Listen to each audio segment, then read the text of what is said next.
Hello, hello, hello. This is Zach Spicer with JTNS. We're coming to you this month talk about holiday safety. And so let's dive off right on in this thing. So, of course, like anything else, have a good plan. Plan your work your plan kind of thing. But the unfortunate part about it is, with all this great times we're soon to be having, there's some headache and some stuff that creeps in, and things we got to worry about at the house as well. So like old Santa Claus, we're going to make us a list and check it twice. Everything from the trees and the ladders and the fireplaces, food prep, party plans, travel, safety, shopping safety, everything like that. We've got to be talking about all this because everything has its own particular case of hazard mitigation, sort of, if you want to call it that. So picking out a tree, whether it be live, fresh cut, artificial, all of them sort of have their own little things that we have to be concerned with. Depending on if you get a live or a fresh tree, one of the biggest things is keep it watered, right? The live trees with the root ball and the burlap sacks, make sure to keep them well watered. Not to mention the fire hazard in the house, but if you plan on actually putting it outside and planting it and having a big, nice, healthy tree afterwards, you definitely want to keep it alive throughout the wintertime. The fresh cut trees, with those fresh cut, make sure they're cut off diagonal slice at the bottom, a little bit more surface area. That way they can draw up more of the moisture inside them. And, of course, a good sturdy holder. That way they don't fall, tip over, or anything like that. We're going to watch a real quick video here. So the video is going to display or going to let you know what's going on as far as the difference between watering and a water tree and a dry tree. So, we're talking about, no matter half a second, we've already got a massive fire in the dry side over there, and we're, second and a half, 2 seconds over here to the left-hand side of the water tree, and nothing for it. That right there tells you the difference between the water tree and the non-water tree. So one of the big things, of course, is even if you keep it watered, keep it moist, you want to make sure to keep it away from heat sources like fireplaces, heaters, heat ducts. After the season's over with, you want to discard it, recycle it, don't burn it. If you do get a hair up your other side and do decide to ignore that and try to burn it, it's not a good idea. I'm fairly sure in the region we're in right now, TVA said there's several places in moderate severe droughts. And I'm fairly sure the county I come out of, we had a burn ban not more than a month ago. So I'd suggest definitely not doing that. Don't burn your trash. Don't burn your wrapping paper and boxes. That stuff will get away from you real quick and cause a lot of problems for a lot of people. The artificial trees, a lot of times they're super nice. Plug and play ready kind of thing. Just pre-assemble, lay them out, plug them in. They're already lighted up, whole 9 yards. A lot of the newer stuff's all flame retardant and everything like that. Also, them youngins and them little 4-legged fur missiles we have out there. Whether you got kids, grandkids, nieces, nephews, or pets, that's another big reason to have those sturdy bases around there. Try to keep all the decorations and lights and everything like that, far enough up they can't get a hold of them, chew on them, get choked on them, anything like that. So lights. Now that we've got a tree up, you want to start busting them lights out, right?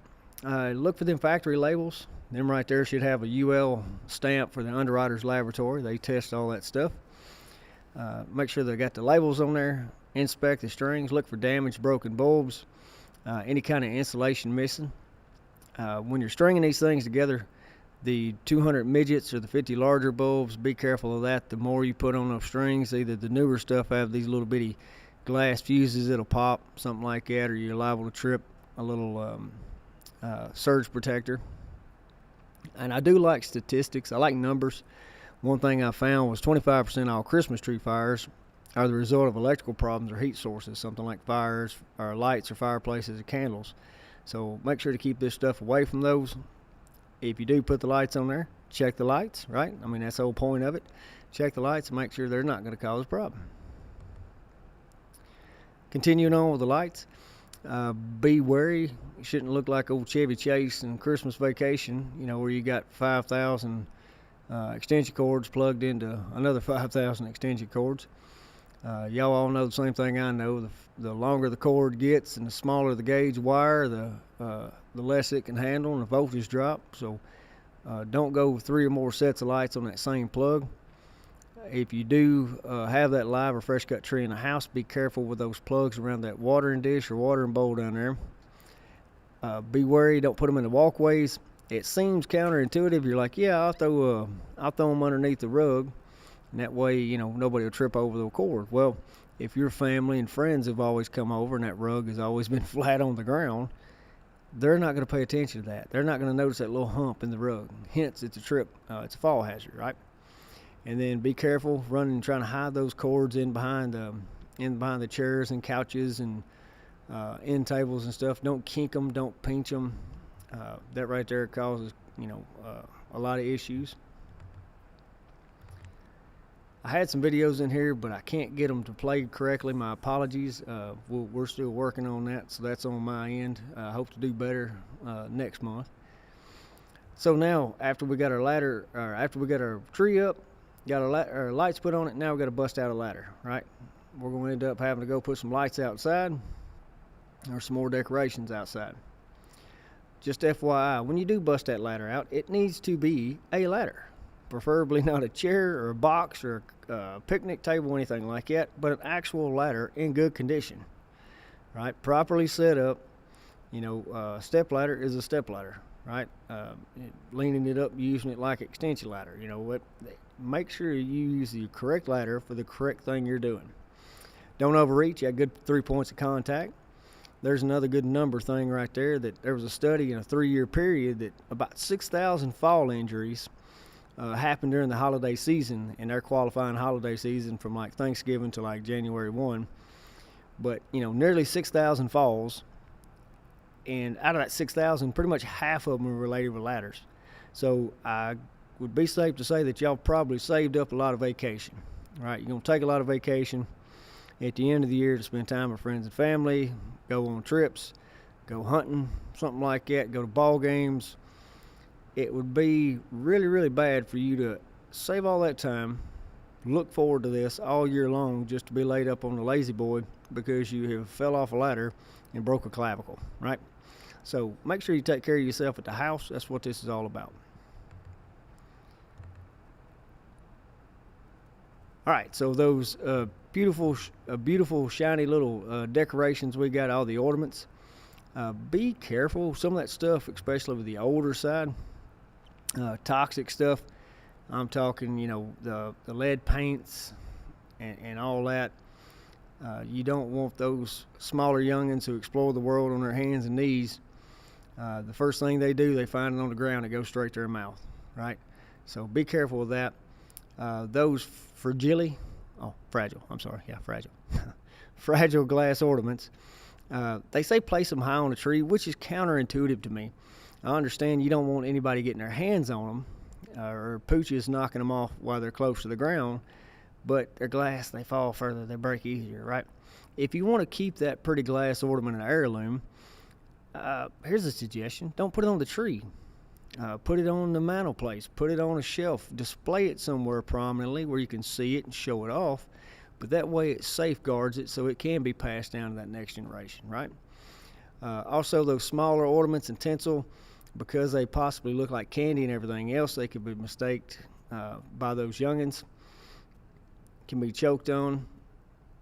One thing I found interesting is Black Friday is the busiest day of the year for vets. Now, that probably doesn't have to do with choking and ornaments. That's probably got to do with us oversharing during Thanksgiving. And just to warn you out there, we all know, don't feed your little four-legged friends chocolate and all that kind of stuff. But, other things like grapes and raisins and onions and all those things aren't good for the pooches. So keep an eye on that. Don't overfeed them. I know those big old jowls on them and them big teeth, they can break bones, and yeah, they still break them. They don't chew them up like we chew food. We grind food up and we swallow it. They just break it and swallow it. So they got shards of bone going into their throat and into their belly. Hence, if you think you're going to spend a lot of money on Black Friday shopping, you've got nothing compared to how much money you will spend for an emergency room vet. I promise. So keep an eye on your pets and pooches there. Don't overfeed them. Don't feed them the wrong thing. Fireplaces. Any of y'all lucky enough to have a wood-burning fireplace, awesome. Kudos to you. I love them. Used to have one in my old house. Absolutely love the smell of it and everything else. Now, if you do have that wood-burning fireplace, hopefully you're not going to be burning wrapping materials, cardboard, anything like that, the adhesives, the paint, the dyes, the glitter, the sparklies, and all that stuff that's on these papers and boxes and everything else. Super bad for you to breathe. Shouldn't be doing it inside the house. Definitely don't need to be breathing it at all right? Make sure you use kindling, matches to light this up. No fire starter from the grill. Not a great idea. Be careful, loose clothing. I meant to put some, also anybody has long hair. I've got more and more videos out there of, birthday candles and stuff like that catching hair on fire. So long hair, loose clothing, be careful around those fireplaces, as well as those flammable decorations. Make sure you keep them away.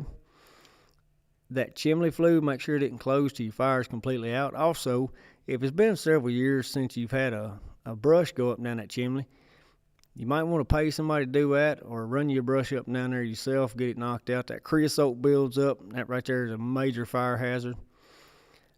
Before you leave the house, head to bed, make sure that thing's completely extinguished.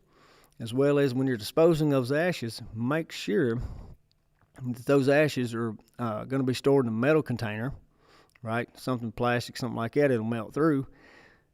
Also, make sure that metal container is set outside, far away from the house, because you always miss something, right? There's some hot coals in there like that, and that metal container is actually going to get heated up and warm up. Could get really, really hot. If you put it too close to the house, especially vinyl siding, something like that, next thing you know, you've done melted half the vinyl siding, so it looks really sad over there, right? So make sure to put this thing away from the house. Other hazards we've got here as far as fires go, don't put those candles too close to the edge of the nightstand or to the coffee table. Make sure that whatever those candles are sitting on is a good sturdy holder. They don't tip over. They can't be knocked off easily. If you put them in the window to make sure that people can see them as they come by, you know how pretty it all is, and got to have the pumpkin spices and autumn breezes and all that jazz. Got to have the house smelling good for all the friends and family come over, because some of them don't smell good. So make sure the house smells good, right? So make sure that you got those things to where they can't fall over, cause other hazards. Extinguish all the candles before you leave or go to bed. Never place them on your tree. I know that's the grandfather of the Christmas lights, right? That's the whole reason why we do the Christmas lights, because that's what they did back in the day. They had the tree, little candles on it, all nice and pretty. I mean, it's completely counterintuitive. Here we got a piece of wood that we use for fire, and we cut it down, put it in the house, put it in the corner of the room, and we put fire on it. But it's like, well, we don't want you to catch fire, right? We just want you to sit over there with some little bitty fires on you so it'll look pretty, right? It's not the safest thing we ever did. Hence, we got LEDs now, right? So, also, Thanksgiving Day is the #1 holiday for fires. You're actually 3 times more likely to have a house fire on Thanksgiving than you are any other day of the year. That's probably got nothing to do with fireplaces or candles or electrical plugs or electrical lights, Christmas lights. It's probably got to do with cooking, right? And stoves and ovens. And I'm not going to say my wife's cooking, because that's just wrong. That implies that she cooks. No, I'm joking, completely joking. In case she hears this. She'll never hear it, though. All right. Now, speaking of my wife's cooking, if you've got any kind of cooking going on, regardless, you got a fireplace, you got candles, you got anything else, if you have electricity in your house, which I'm fairly sure you might, you definitely need smoke and carbon monoxide detectors, smoke alarms, fire extinguishers. Make sure all that stuff is in good working order. One of the big things is make sure you test them, right? Hit the little test button on there. at least monthly. They're saying replace batteries annually. That's cool beans. It used to be back in the day, replace the batteries when time changed, which just happened a couple weeks back. It's completely up to you. A lot of them are hardwired in now. So just however your system is set up. I mean, nowadays you could buy rechargeable 9 volts and keep swapping them out every time you need to. Just however you want to do it, that way saves a little bit of money. Also, fire extinguishers. Make sure you have fire extinguishers. Go down to Wally World, Target, Lowe's, whatever you want to do, whatever stores around you, and make sure that the fire extinguisher you get, 2.5 pound, 5 pound, you could put it underneath your kitchen sink, closet in the utility room, or on a shelf in the laundry room, something like that, which is a real good place because the majority of the time that's where your fires tend to happen, is in the laundry room around the dryer vents, because nobody ever cleans them out. So make sure you have fire extinguishers, and everybody, youngins, everybody knows how to use these things, right? The PASS method, right? PASS, right? So we pull, we aim, we squeeze, and we sweep, right? So make sure that even the youngins know how to do that. Holiday food prep. This is awesome. I love holiday food prep because I like eating, right? So hopefully you don't want to intentionally poison anybody, right? I would hope not, right? Especially not if you have 20 or 30 people over at your house and you don't properly cook some stuff and you only have a 1.5 bath. Probably not going to make for a great time. Probably not going to make for a great time. So keep the hot foods hot, cold foods cold, refrigerate your leftovers as soon as possible. One thing I absolutely love is frying turkeys. Love it. Go overboard. Well, the wife says I do. I don't think I do, but I'll fry about 4 to 6 at a time.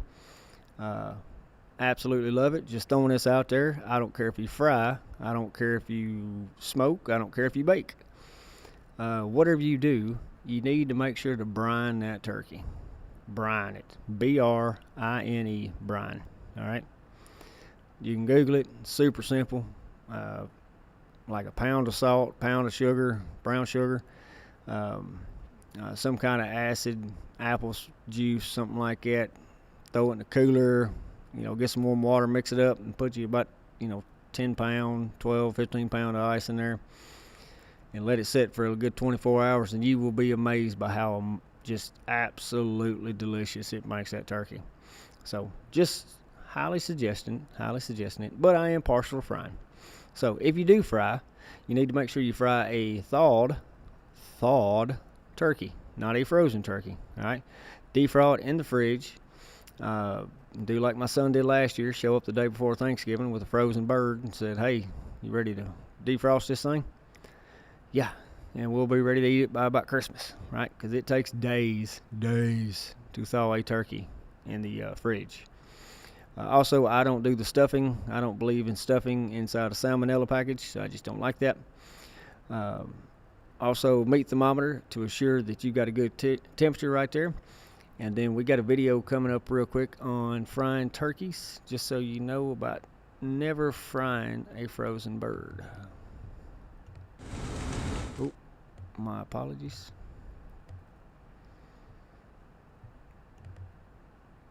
Here we go. If you want to avoid flames like these, don't put your frozen turkey into a deep fat fryer. It may seem like obvious advice, but the US Consumer Product Safety Commission don't agree. They've released this video to really bring home their message ahead of Thanksgiving. Americans are set to eat some 46 million turkeys this Thursday alone. And according to the CPSC, there are around 1,400 cooking fires on Turkey Day every year.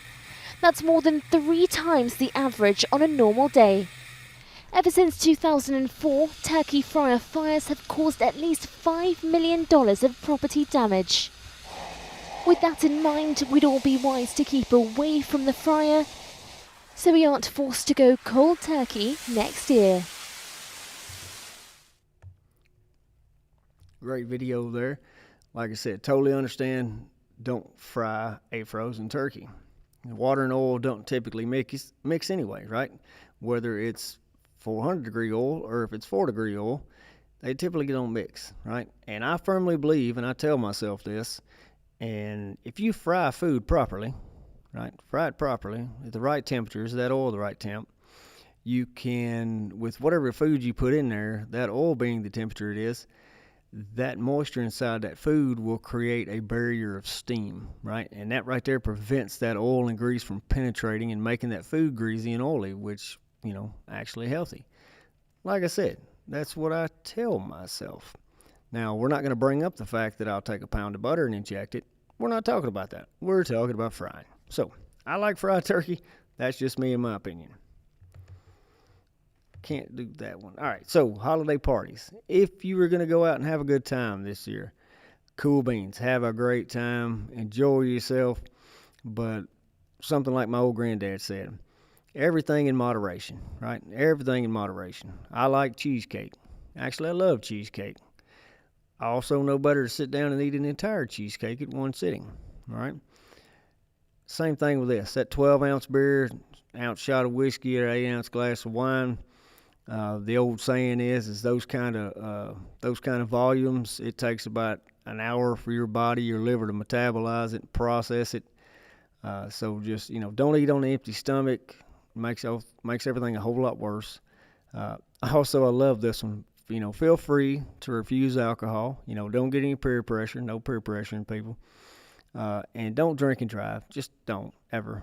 I mean, y'all know CDLs, we're .04, your regular Class Ds are .08, but still, just don't do it. Don't do it. Ain't worth it. Ain't worth the possibility of something going on. Holiday travel, if you're fortunate like me and get to drive 8 hours to Indiana, to where my beautiful wife's family's from, then, you totally understand why holiday travel is such an amazing thing. If you got those small youngins or those little four-legged furball missiles, make sure you plan some rest stops, some places to stretch legs, activities. Even though we have cell phones and everything else like that nowadays, people rely on technology, still let somebody know where you're going ahead of time and sort of a time frame you're going to be up there. That just simply helps in case something does go on. There are places that still, no cell service, no nothing like that. So that just helps, be able to backtrack and maybe locate you if something did happen. Don't overload those vehicles. Don't obstruct the view. Avoid heavy meals for you head out on that trip. That possibly keeps you from getting as sleepy. And speaking of sleepy, make sure you have a good rest the night before. And then just obey the basic common courtesy rules of the road, right? Follow the safe distance.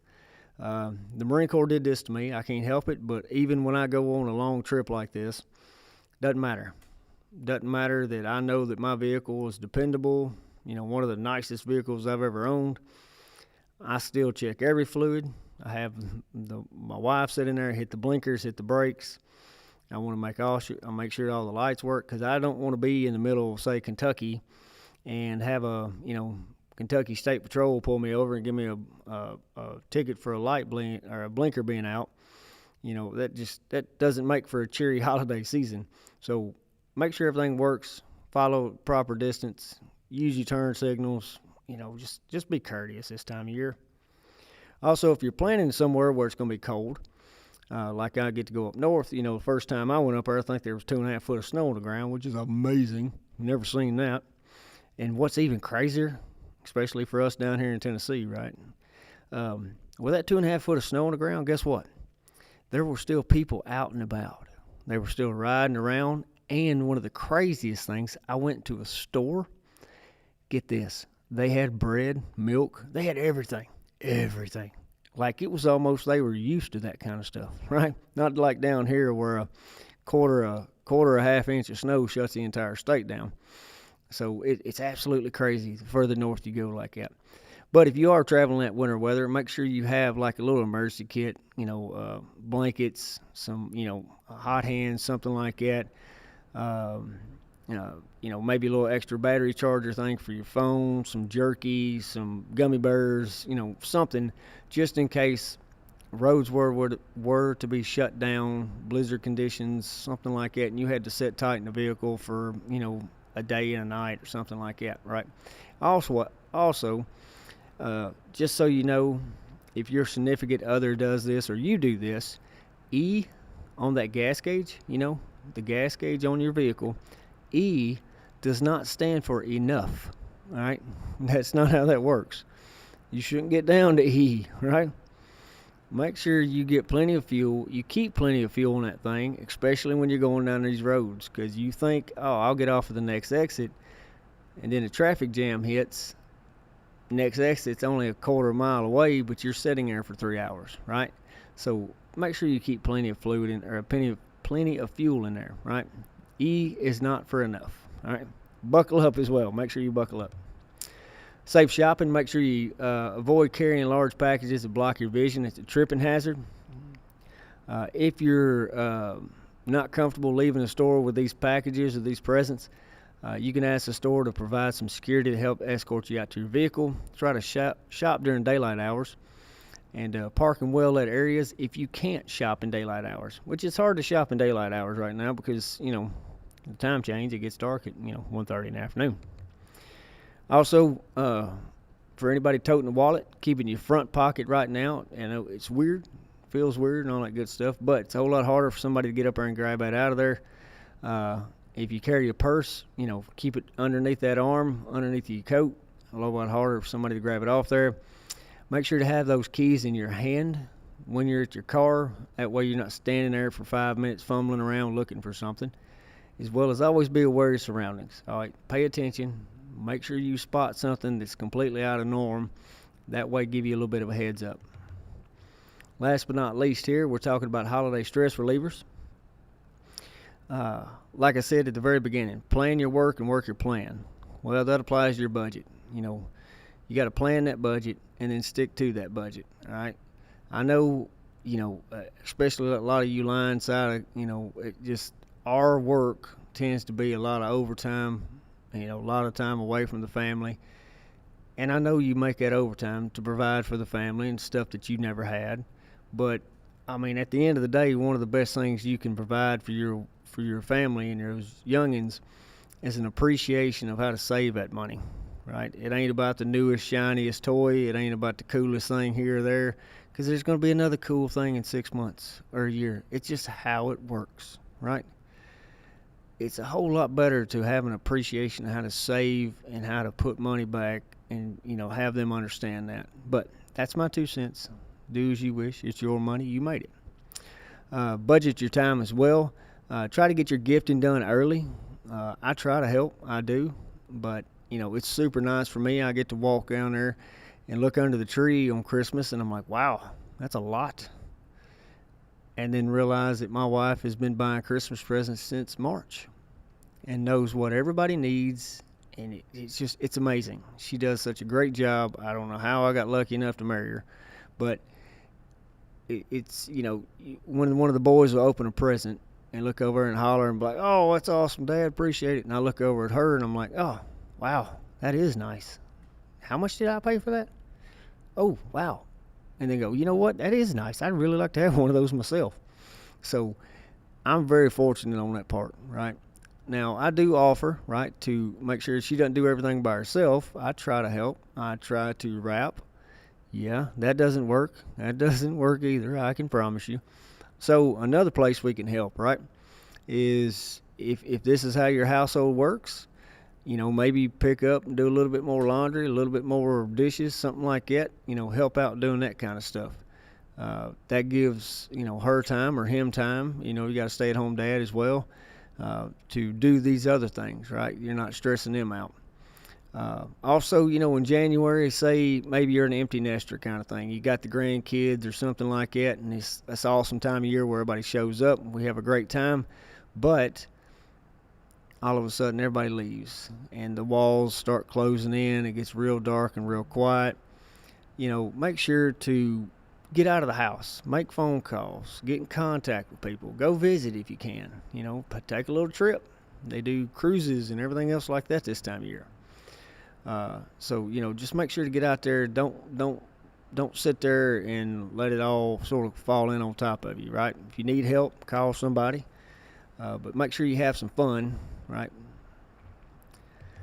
So that's what we got for holiday safety this year. We hope you have a great and amazing holiday season, from turkey to Christmas to Hanukkah to Kwanzaa to whatever you got going on out there, or if you just enjoy the company of your family and friends. All right. I will say this.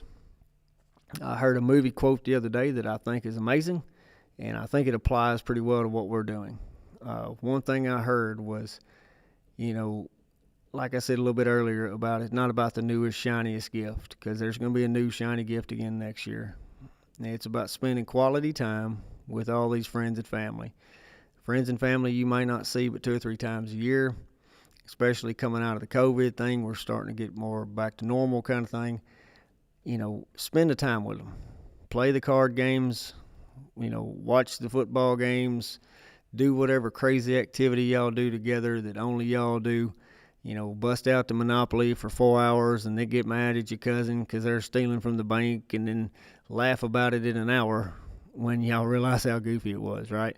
That's just how it works. But the quote I heard was, when you're a parent, your job is to create memories for your kids.